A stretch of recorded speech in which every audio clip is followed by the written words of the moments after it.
So I was explaining to her that many men can return to a woman or desire the presence of a woman in their life to make them feel at home, to bring some kind of stability to them.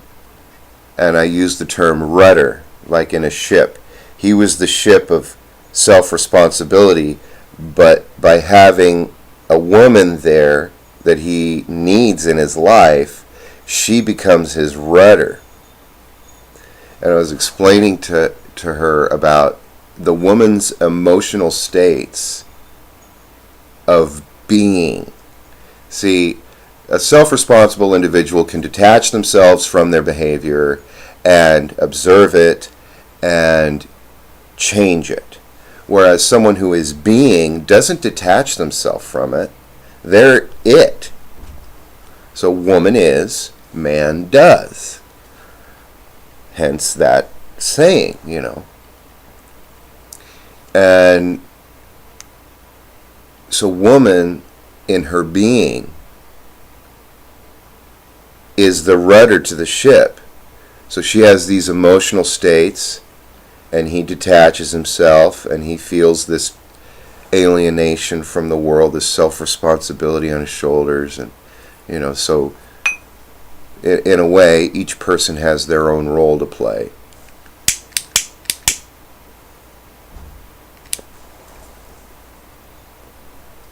Anyway,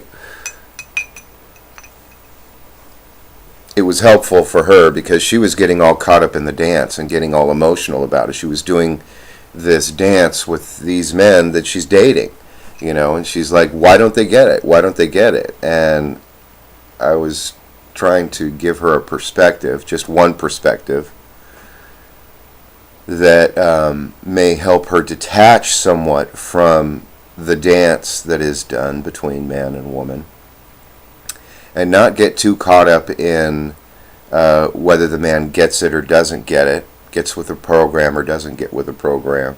You see, when you're rooted in being, when you're not being is totally foreign and alien.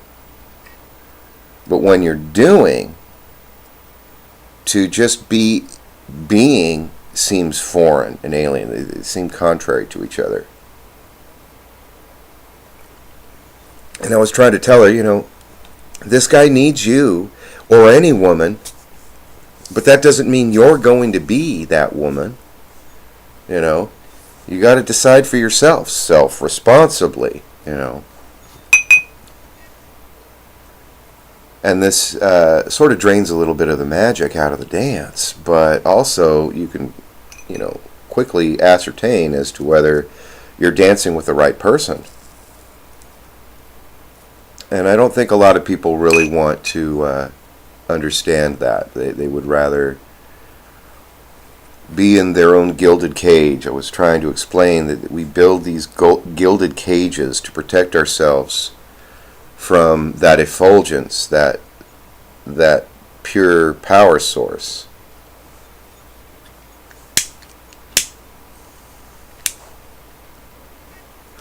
There's so many blockages that we place right in front of ourselves so that we never have to confront that true power that we've got within us. And I don't necessarily feel those blockages within myself. I have areas that I challenge myself in, that I realize I am my own blockage. I am the cause of my own limitation. But overall, the percentage-wise, I see the limitations coming from outside of me.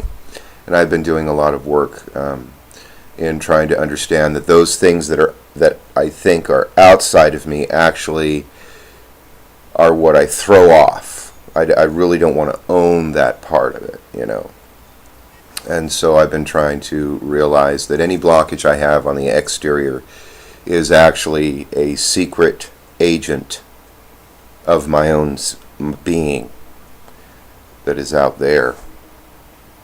It's fun for me. It works. It gives me some way to channel my energy and try to take more self-responsibility for my actions, even though they seemingly are outside of myself.